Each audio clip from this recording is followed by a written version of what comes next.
Growing up in the Carter household meant perfection wasn't optional, it was the baseline. My father, Gregory Carter, ran a successful law firm in Boston. My mother, Elaine, had been a corporate HR exec before retiring to micromanage our lives full-time. And then there was my brother, Daniel, the golden boy, captain of the debate team, valedictorian, straight into Harvard Law. And me? Michael Carter. The mistake they rarely brought up. I wasn't a screw-up. At least, not in the ways that mattered. But my parents had a very specific blueprint for success.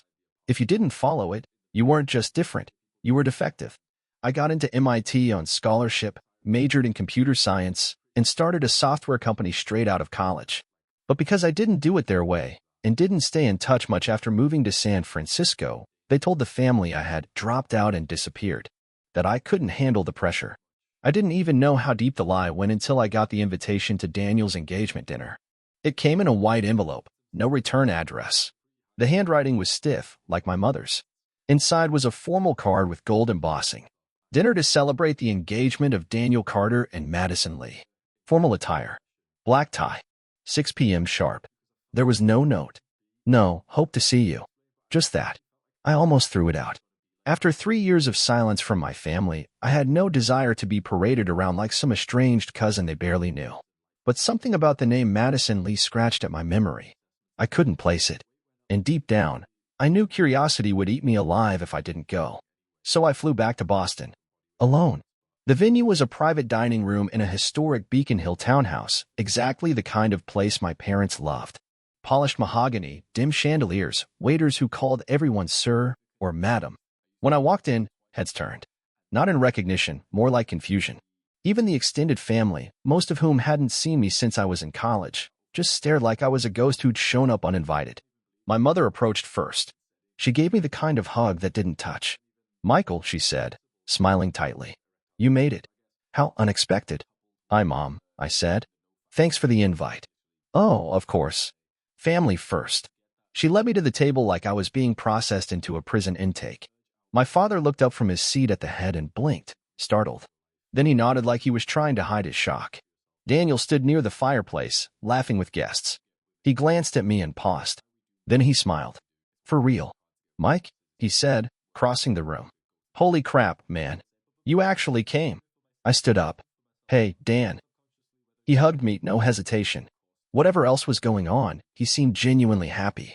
"You look good. It's been, what, 3 years? Almost 4. He pulled back. "We gotta catch up." I like that. That's when Madison appeared.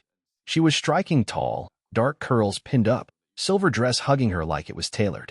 Her eyes caught mine as Daniel turned to introduce us. "This is Madison, my fiancée. Maddie, this is my brother, Michael." Her smile froze. She stared at me like I'd just told her I was a time traveler. Then she stepped closer, squinting. "Wait," she said, her voice almost a whisper. "You're Michael Carter?" The entire room seemed to hold its breath. Even the waiters stopped moving. I looked around. My mother had gone pale. My father's lips were parted, like he was about to say something, but didn't. "Yes," I said. "That's me." Madison turned to Daniel, then back to me. I didn't know. I mean, I've heard stories, but I didn't think you were that Michael Carter." Daniel frowned. "What are you talking about?" Madison looked suddenly panicked, like she'd revealed something she wasn't supposed to. "I just meant, sorry. It's nothing. It's really nice to meet you." She extended her hand. Her fingers were ice cold. Dinner was served minutes later, but no one really ate. Conversation turned stiff. My aunt asked me what I'd been doing since dropping out. My cousin whispered something behind her napkin and giggled. I realized, slowly, that they all believed it. The version of me my parents had told them, a failure who couldn't handle college. Probably working some dead-end job in Silicon Valley. They had no idea that I'd built a company that got acquired for 8 figures last year. That I was now an angel investor in half a dozen startups. And I wasn't about to tell them. Not yet. Because something was off. Way off. Later that night, after dessert, I stepped out onto the balcony to get some air. Madison followed me out 5 minutes later. "Michael," she said quietly, "I need to ask you something." I turned. "Go ahead." She looked behind her, then back at me. 3 years ago, did you work with a nonprofit called Atria?" The name punched me in the chest. Atria was a secret project I'd coded on my own time. It used machine learning to detect patterns of abuse in corporate HR data, flagging toxic environments and cover-ups. I'd quietly offered it to a few advocacy groups and never attached my real name to it publicly. How do you know about that? I asked. She stepped closer. Because your code saved me. I was working at a firm that buried complaints. I submitted something anonymously and your software flagged it. It triggered a review, and they finally fired the man who harassed me for 2 years. I just stared at her. I had no idea it had reached that far. You saved me, she said. And I didn't even know it was you until tonight. I swallowed. Why would that matter? She looked back toward the room. Because if your parents told everyone you failed, then they don't know who you really are. And neither does Daniel. I nodded slowly. Yeah, I'm starting to realize that. That's when she said it. They've been lying to everyone for years, haven't they? And for the first time in a long time, I told the truth. Yes. And I think I know why. But I didn't. Not really. Not until the next morning, when I found the file Madison had left me. And everything changed. I didn't sleep much that night. My parents had lied about me for years, but why? It wasn't just shame or disappointment anymore. It was deeper, strategic, calculated. And Madison, she knew something. Or at least suspected.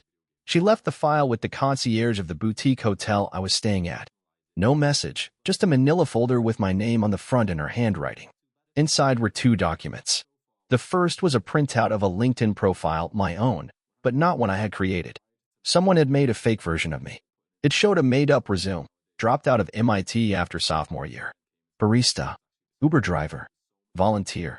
The profile photo was blurry, like it had been taken from an old ID badge. The second document was a legal letter, dated almost 3 years ago. It was from my father's firm, addressed to a small investment group I'd once pitched a startup to. It read, "We wish to inform you that Michael Carter is no longer affiliated with Carter & Sons in any legal or professional capacity.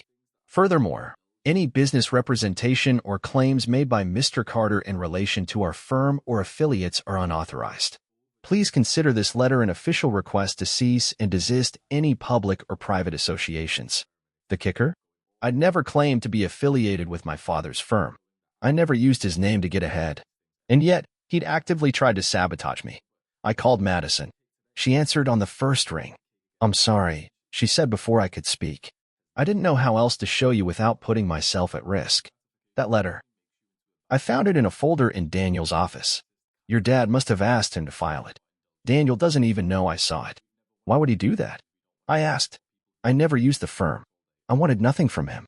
"I don't think it was about you," she said carefully. "I think it was about your brother." I paused. "What do you mean?" "I think your dad was protecting Daniel." From comparison, that afternoon, I went to see an old mentor of mine, Tom Rayner, a retired professor from MIT who'd once told me I was wasting my brain on code no one understands. He had a dry sense of humor and a Rolodex thicker than the Bible. When I explained what was going on, he frowned. "Michael, this smells like legacy management. Old families do this crap all the time. They build up the chosen one and push down the threat." "I'm not a threat," I said. I left. I didn't even want their approval. You didn't need to want it. You just existed. And your existence made Daniel look smaller. I sat back. "So what? They rewrote my story so he could look taller?" He nodded. "Exactly. And they expected you to disappear. But I didn't disappear. And now I was back." Daniel texted me the next day asking if I wanted to grab a drink before his engagement party the following weekend. I agreed. We met at a whiskey bar near Fenway. He ordered his usual bourbon. Neat. I got a ginger ale and told him I was cutting back. "I'm glad you came back," he said. "Even if Mom's still acting like you broke out of prison." I laughed. She always did have a flair for drama. He looked at me seriously. "You ever think about coming back to Boston? For good?" That surprised me. "I don't know," I said. "I'm doing okay out west." "You never really said what you're doing," he said casually. "Everyone thinks you went off the grid or something." I watched his face. "You ever hear of Zimwalt?" I asked. He blinked. "Yeah, some kind of AI privacy tool, right? Got bought last year." I nodded. "That was mine." He didn't speak for a long time. Then, "You're kidding." "Nope." He leaned back in his chair. "So, you're rich. Does it matter?" He didn't answer that. He just stared into his drink. "Did you know Dad sent a letter to one of my early investors?" I asked. "Tried to tank the deal." Daniel's eyes flicked up. "No, he wouldn't do that. He did. Madison found the letter. Daniel swallowed. She didn't tell me that. Of course she didn't.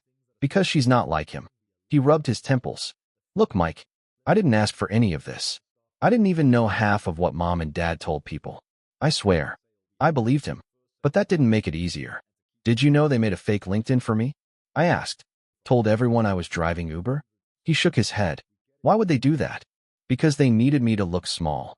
And suddenly, something cracked in Daniel's voice. I didn't ask to be the golden child. I just wanted them to be proud of me. I sighed. They were. They just couldn't handle being proud of both of us. The night of the official engagement party came fast. Bigger than the dinner. Nearly 100 people packed into the ballroom of a private club. I wore a tailored black suit and kept my head down. That is, until my mother raised a toast. To my brilliant son Daniel, she said, lifting her glass, who makes us so proud. And to his lovely fiancée, Madison, whose grace and elegance will elevate this family for generations. Polite laughter, clinks of champagne. And of course, she added, a warm welcome to our other son, Michael, who is visiting from the West Coast. We're just so happy he's finding his way. Finding my way. That was it. I stood up. Actually, I said, loud enough to cut through the noise, I'm not finding my way. I've already found it. The room quieted. I built a company from scratch. Sold it last year. I've been investing in startups and working on data privacy tools ever since. Murmurs started. A few surprised looks. My uncle nearly choked on his wine. I looked at my parents. And for the record, I continued, I never dropped out. I graduated from MIT with honors. Any rumors to the contrary? Lies. Now the room was silent. But before I could sit down, Madison stood up too. I can confirm that, she said. Because Michael's work changed my life. And if it weren't for him, I might never have survived what I went through. Gasps. My father stood abruptly. That's enough. I turned to him. No, Dad. What's enough is watching you lie to this family for years because you couldn't handle the idea that your second son might outshine the first. Daniel looked like he wanted to disappear. My father's jaw clenched. You don't know what you're talking about. I stepped closer. Then tell me what's really going on. Because I know there's more. He opened his mouth, then closed it, and walked out of the room. My mother followed silently, eyes burning. And that's when I knew. They were hiding something bigger than just jealousy. And Madison, she had one more thing to show me. The morning after the party, my phone buzzed with a text from Madison. Meet me at the Charles River Esplanade. 9 a.m. I need to show you something. The sky was overcast when I arrived, the water still and gray like the air was holding its breath. Madison was waiting near the benches, a folder in her lap and dark circles under her eyes. She looked like she hadn't slept. She didn't say hello. She handed me the folder. Inside was a series of emails. I scanned the first. It was from my mother to a man named Alan Broderick, someone I didn't recognize. We'll make sure Michael's name doesn't get in the way. Our priority is Daniel's future. Whatever documents you need fabricated, we'll cover the cost. My hands shook slightly. The next email was worse. His work is making waves in places it shouldn't. Make sure any connection between Atria and Carter and Sons is wiped clean. If it leaks, it could destroy Daniel's chances. What is this? I asked, voice low. Madison looked out at the river. Alan Broderick was a fixer your parents used. A quiet guy who buried complaints and scrubbed records for big firms. I found his name when I was working in HR. He got fired after Atria flagged one of his deals, yours. I stared at the pages again. So they didn't just lie to the family. They tried to erase me professionally. She nodded. Because Atria connected back to your parents' firm. Then it clicked. When I first created Atria, I ran early tests using public HR records, anonymized data from a few major companies. One of them had been Carter and Sons. I hadn't even realized it at the time. But Atria had flagged multiple abuse patterns in the firm's internal reports. Things that looked like harassment cover-ups, retaliatory firings, even manipulation of legal cases. Oh my God, I muttered. They thought I was coming for them. Madison looked at me. And if that had come out during Daniel's climb, it would have destroyed his shot at inheriting the firm. I sat back on the bench, stunned. So they told everyone I was a failure, just to discredit me. So if Atria ever exposed anything, they could say it came from a bitter dropout with a grudge. She nodded. They didn't just want you gone. They needed to invalidate you. I felt like I'd been punched in the gut. Not just betrayal, weaponized erasure. And Madison, How did she end up in all this? You said Adria helped you, I said slowly. But why were you working at Carter and Sons? She hesitated, then looked down. My father worked there, she said quietly. He was a junior partner. When I graduated, he pulled strings to get me into the HR department. Said it would be a good place to understand power. But I saw things. I filed a complaint after a senior partner groped me in a stairwell. It vanished. No follow-up. No investigation. She took a shaky breath. That's when I found Atria. I used a burner email. Uploaded my report anonymously. A month later, internal review began. 2 partners were forced to resign. Your father covered it up, but the cracks were already forming. I felt sick, and my software started it. She nodded. You did what no one else had the guts to do. The river lapped against the dock. In the distance, joggers passed and a dog barked. Life was moving and different. They destroyed my reputation, I said, voice dry, because I got too close to the truth. Madison looked me in the eye. So what are you going to do now? That night, I returned to my hotel room and opened my laptop. I hadn't touched Adria in over a year, not since the acquisition, but I still had access to the dormant backend. I pulled up the original logs, those early test runs. Carter and Sons had the highest anomaly score of any firm in the dataset, flagged 17 times for high-risk markers. I exported the file. The names were redacted, but dates and patterns were damning. If I could cross-reference them with public cases, lawsuits, internal promotions, I'd have enough to put the whole system under a microscope, and maybe take it down. But I wasn't sure what the cost would be. The next day, Daniel showed up at my hotel, unannounced. He looked exhausted, like he hadn't slept since the engagement party. He dropped into the chair across from me, not saying a word for a long minute. I read the emails, he finally said. Madison showed me. I closed my laptop. Then you know. He nodded. They used me. I didn't say anything. He rubbed his face. I always thought they were just controlling. I didn't know they were corrupt. They're both, I said. He looked at me, eyes glassy. What do you want me to do? I considered that. Tell the truth. He scoffed. About what? About what you saw. What they told you. About who I really am. He was quiet. Then, okay. We went together to the family home.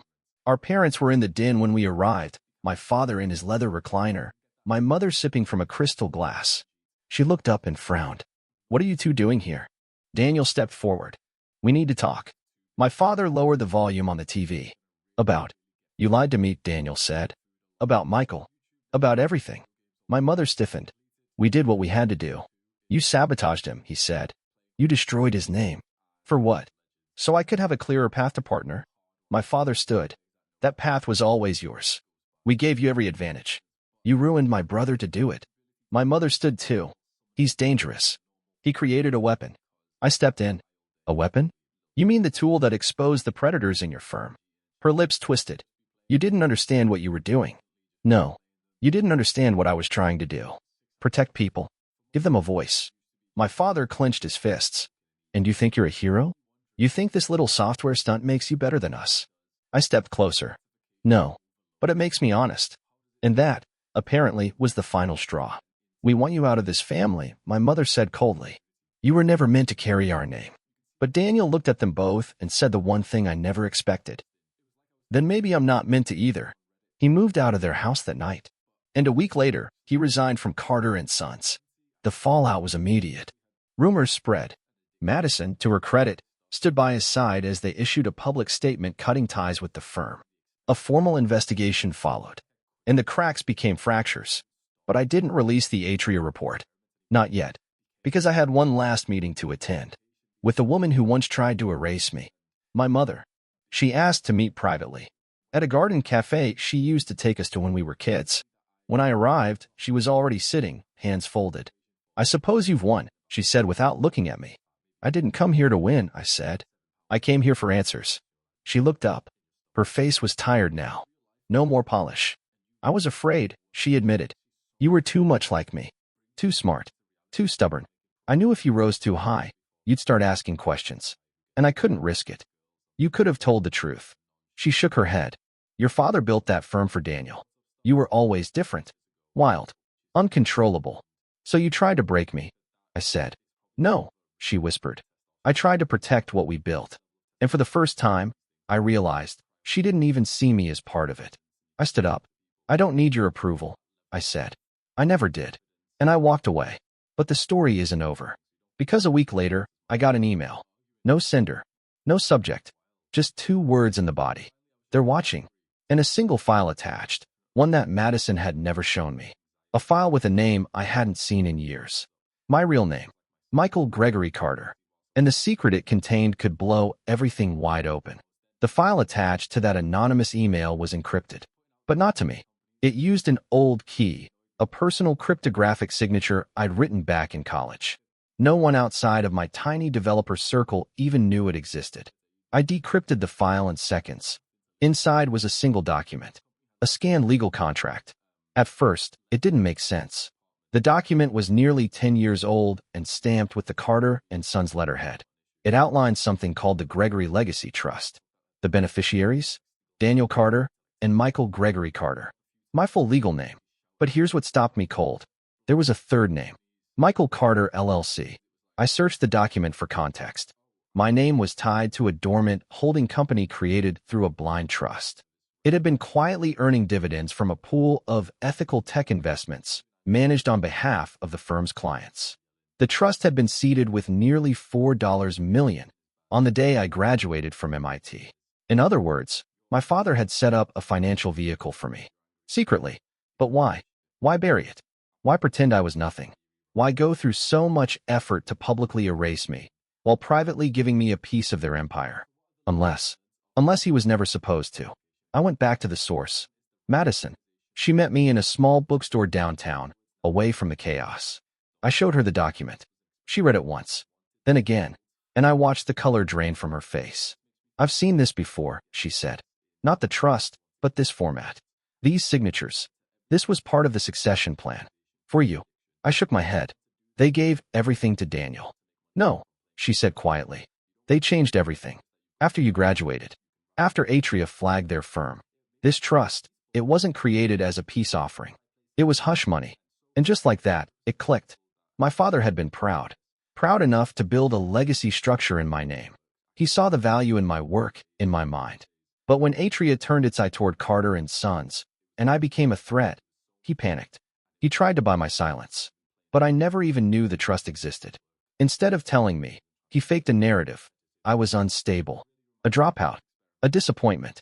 If I ever tried to speak up, he'd point to that image. A failed son with a chip on his shoulder. A liar. But the trust? It was the paper trail that told the truth. I needed confirmation. The kind that couldn't be explained away. So I went to the bank listed in the trust paperwork. At first, they refused to speak with me. Then I showed them my ID. And when I said my full name, Michael Gregory Carter, and recited the cryptographic signature I'd written 10 years ago, the branch manager's eyes widened. She disappeared for 10 minutes and returned with a sealed envelope. Inside was a statement. My name. My LLC. Nearly $7.2 million in untouched earnings from the trust. I stared at the numbers. Not because of the money, but because of what it meant. They'd buried me alive and thought I'd never come back. I waited a week before making my move. Daniel and Madison were getting married at a vineyard in Vermont.